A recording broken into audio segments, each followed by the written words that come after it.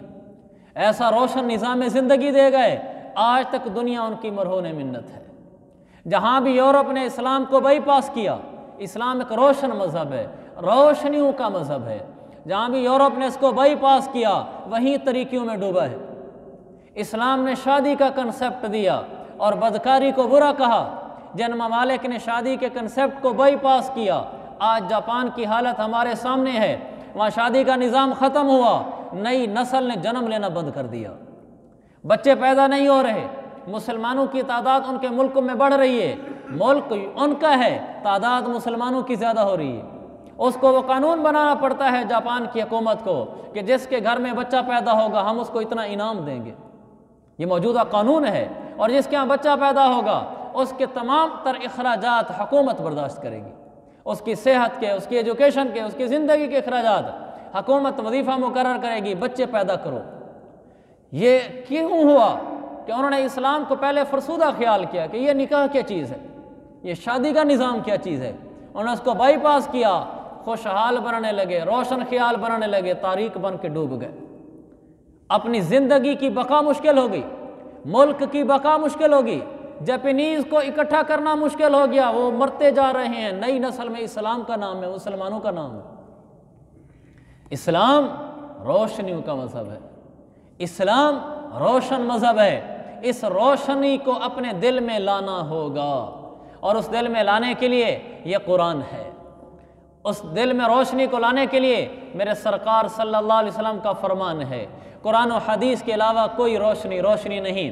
اس کے علاوہ جتنے نظام ہے زندگی ہیں سب تاریکیوں کا مجموعہ ہے، سب تاریکیوں کا مجموعہ ہیں، ان کے پیچھے چلنے۔ مغرب میں تو سورج بھی جا کر ڈوب جایا کرتا ہے، یہ مغربی تہذیب بھی کیا تہذیب ہے، یہ لوگوں کو کیا روشنی دے گی، جن کے تصورات میں یہ ہے کہ ہمارا دوست کتا ہے۔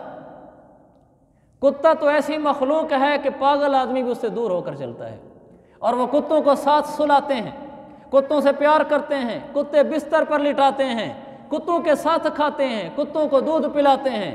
یہ کیا عقل ماری گئی ہے، کیا تاریکی میں جا کر ڈوبے ہیں۔ ان کا باپ بوڑھا ہوتا ہے، 60 سال کی عمر کو کراس کرتا ہے، بچہ درخواست دے دیتا ہے کہ میرا باپ 60 کراس کر گیا ہے، اس کو اٹھا کے اولڈ ہومز میں ڈال دو۔ باپ کو گھر سے نکال دیا جاتا ہے، باپ ترستا رہتا ہے میرا جوان بیٹا کس حال میں ہوگا، وہ دنیا کی رعنائیوں اور رنگینیوں میں گم ہے، باپ اس کی شکل نہیں دے سکتا، یہ باپ کی شکل دیکھنے کے لیے ٹائم نہیں نکالتا۔ کیسی تاریک زندگی ہے، باپ ترستا رہ جاتا ہے کہ ہے میری اولاد کیسی ہوگی، اولاد کو ضرورت ہی نہیں ہے۔ یہ نظام زندگی یورپ نے دیا جس میں روشنی نام کی کوئی چیز نہیں تھی، اور ایک طرف میرے آقا کا دین ہے، ایک طرف مذہب اسلام ہے جو روشنی سے بھرا ہے۔ وہ کہتا ہے کہ جب باپ تیرا سامنے آئے لا تقل لہما اف، اس کے سامنے اف نہ کرنا، ولا تنہرہما، اس کو جھڑکنا نہ، تیری جنت ماں کے قدموں تلے ہے، باپ تیرے لیے جنت کا بڑا، ان الوالد اوسط ابواب الجنہ، باپ جنت کا بڑا دروازہ ہے، اگر چاہے اسے اختیار کر، چاہے اسے ضائع کر دے۔ یہ اسلام ہے جس نے خوبصورت ایک نظام زندگی دیا ہے۔ اسلام روشنی کا نام ہے، کفر تاریکی کا نام ہے، اسلام خوبصورت زندگی کا نام ہے۔ یورپ ایک تاریک زندگی کا نام ہے جہاں سوائے وحشت کے اور کچھ نہیں، جہاں انسانیت کو ڈھونڈتی پھرتی ہے، جہاں سکھ سکون کا نام و نشان نہیں، ماں بیٹے کا کوئی رشتہ نہیں، باپ بیٹے کا کوئی رشتہ نہیں، وہاں پیار محبت کی کوئی چیز نہیں۔ ایک ایسا معاشرہ ہے جو اپنی موت آپ مر رہا ہے۔ اسلام نے پوری دنیا کو لیڈ کیا ہے، اسلام کو کسی نے لیڈ نہیں کیا، یورپ کو ہم نے لیڈ کیا ہے، انہوں نے ہمارے قوانین لیے ہیں، ہم نے ان کا کوئی قانون نہیں لیا، ہمیں ضرورت نہیں ان کے قوانین لینے کی۔ اس نے اسلام کا نظام زندگی لیا ہے، عمر کا دور عدالت لیا ہے، عمر بن عبدالعزیز کا دور حکومت لیا ہے، اس سے قوانین مرتب کر کے اپنے پاس نافذ کیے ہیں۔ ان کو اسلام کی ضرورت ہے، اسلام کو کسی کی ضرورت نہیں ہے۔ الاسلام یعلو ولا یعلا علیہ، اسلام کی مقدر میں بلندی ہے، اس کے اوپر کسی کو بلندی حاصل نہیں ہو سکتی۔ یہ تاریکیوں کا جہان ہے، کفر کا جہان، اور اسلام روشنیوں کا جہان ہے۔ اللہ تعالیٰ اس کو فرماتا ہے دنیا میں اصل تاریکی ہے، روشنیاں لی جاتی ہیں۔ تو میرے عزیز بھائیو، اگر دل کو روشن کرنا ہے، اسلام کو اندر داخل کرنا پڑے گا، قرآن و حدیث کو داخل کرنا پڑے گا۔ اگر قبر کو روشن کرنا ہے، اپنی زندگی میں اسلام لانا پڑے گا۔ میدان معاشر میں لوگ اٹھیں گے آخری پاروں میں، یہ جب چل رہے ہوں گے پل صراط کے اوپر، تو پیچھے والے کہیں گے تھوڑی دیر کے لیے ٹھہر جاؤ، انظرونا نقتبس من نورکم، اے ایمان والو تمہارے آگے روشنیاں ہیں، نقتبس من نورکم، تمہارے آگے نور ہے، لائٹ ہے، روشنی ہے، تھوڑا ٹھہر جاؤ تاکہ تو ہم بھی تمہاری روشنیاں لے سکیں۔ یہ کافر ایمان والے کو کہہ رہا ہوگا، تو ایمان والا کہے گا نہیں، یہ روشنیاں یہاں نہیں ملتی، فرجعوا وراءکم، دنیا میں لوٹ جاؤ، ایمان پہ چلو، اسلام کو اپناؤ، اسلام روشن مذہب ہے، یہ روشنی وہاں سے لے کر آنی ہوتی ہے۔ پل صراط پہ ایمان والوں کا کہ نور ہوگا، اس نور کی روشنی میں چل کر جنت تک پہنچیں گے۔ کافر کے آگے کوئی نور نہیں ہوگا، وہ وہیں اندھیرے میں گر کر نیچے جہنم میں گر جائے گا۔ اگر قبر کا نور چاہیے، اسلام کو اپنے اندر جگہ دو، اندر اپنی زندگی پہ نافذ کرو۔ اور اگر میدان معاشر میں نور چاہیے، پل صراط پہ نور چاہیے، اسلام کو اپنے اوپر نافذ کرو، اسلام کو جگہ دو، پھر نور آئے گا۔ پھر دنیا بھی اللہ کی قسم اسلام کو اپنی زندگی میں لے آؤ۔ پھر اسلام کو زندگی میں لانے کے بعد کیا ہوگا؟ دنیا آپ کی روشن ہو جائے گی، آپ کو ایک روشن زندگی نصیب ہوگی، آپ یہ تاریک زندگی سے باہر نکل آئیں گے جس میں انسانیت آج سسک رہی ہے۔ ہم نے بھی، مسلمانوں نے بھی، جہاں اسلام کو چھوڑ کر غیر شرعی رواجات کو اپنایا ہے، وہاں ہم بھی تاریکیوں میں گرے پڑے ہیں، ہم بھی تنگ ہوئے پڑے ہیں اپنے معاشرے سے، اپنی زندگیوں سے۔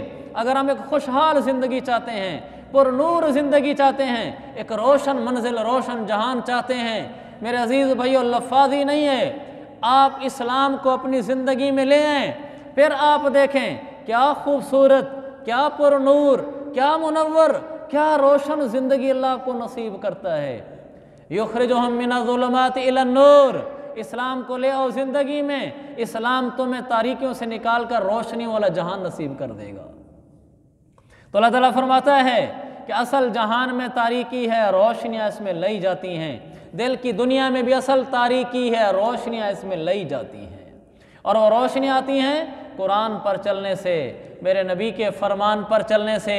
دل کے زنگ اتارنے پڑتے ہیں، پھر دل روشن ہوتے ہیں۔ دل کے زنگ کیسے اترتے ہیں؟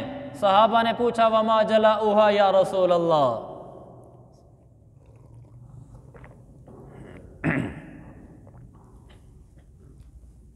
یا رسول اللہ دل پہ زنگ لگ جائے تو اتارا کیسے جاتا ہے؟ آپ نے فرمایا کثرت ذکر الموت و تلاوت القرآن، موت کو یاد رکھا کرو، قرآن پڑھا کرو، اللہ دل کے زنگ اتارے گا۔ تو میرے عزیز بھائیو، روزانہ قرآن کی تلاوت ہو، روزانہ قرآن کی تلاوت ہو، روزانہ قرآن کی تلاوت ہو۔ اس وقت تک ہم بستر پہ نہ سوئیں، رضائی، کمبل، لحاف، چادر اپنے سر پہ نہ ڈالیں جب تک قرآن نہ پڑھ لیں۔ اب تو موبائلوں میں قرآن موجود ہے، اور موبائل میں بے وضو قرآن پڑھنا بھی جائز ہے، اس لیے کہ موبائل کے اوپر شیشہ ہوتا ہے، ہماری انگلی شیشے پہ پھر رہی ہوتی ہے، قرآن اس کے نیچے ہوتا ہے، تو قرآن پڑھنا جائز ہے۔ قرآن موبائل کے کھول کر 2-1 صفحے پڑھ کر پھر سو جایا کریں۔ میرے عزیز بھائیو، میرے سمیت ہم میں سے ہر ایک آدمی ایسا ہو کہ روزانہ قرآن پڑھنے والا ہو، دل روشن ہوتا ہے، روزانہ تسبیحات کرنے والا ہو، اللہ اللہ کا نام لینے والا ہو، دل روشن ہوتا ہے، قرآن کے حلقوں میں بیٹھنے والا ہو، دل روشن ہوتا ہے، حدیث کے حلقوں میں بیٹھنے والا ہو، دل روشن ہوتا ہے، اور جب دل روشن ہو جاتا ہے پھر ایک نیا جہان نصیب ہوتا ہے اسی جہان کے اندر، پھر اسی دنیا میں ایک نئی دنیا نصیب ہوتی ہے، پھر ان جینوں میں ایک نیا جینا نصیب ہوتا ہے، پھر جس پرسکون زندگی میں یہ جی رہا ہوتا ہے دوسرے لوگ اس پرسکون زندگی سے آشنا تک نہیں ہوتے، وہ خود ہی اس کو جانتا ہوتا ہے کہ اس زندگی میں کیا لطف ہے اور کیا لذت ہے۔ اللہ مجھے بھی نصیب فرمائے، آپ کو بھی تو 3 نیتیں کر کے اٹھیں۔ ایک تو ہم قرآن و حدیث پر عمل کریں گے، دوسرا روزانہ قرآن پڑھیں گے، کوئی دن بغیر قرآن کے نہ جائے گا، تیسرا روزانہ تسبیحات کریں گے، یعنی روزانہ ذکر کریں گے، روزانہ ایک تسبیح سبحان اللہ کی، ایک تسبیح تیسرے کلمے کی، ایک درود شریف کی اور ایک استغفار کی، 3 تسبیح، ایک تیسرے کلمے کی، ایک درود شریف کی اور ایک استغفار کی۔ روزانہ یہ تسبیحاں کم از کم ایک دفعہ ضرور کر لیا کریں، پھر میرے عزیز بھائیو قبر بھی روشن ہوگی، میدان محشر بھی روشن ہوگا، پل صراط میں بھی روشنیاں نصیب ہوں گی۔ اللہ تعالیٰ مجھے بھی ان اعمال کی توفیق نصیب فرمائے، آپ حضرات کو بھی نصیب فرمائے۔ وآخر دعوانا ان الحمد للہ رب العالمین۔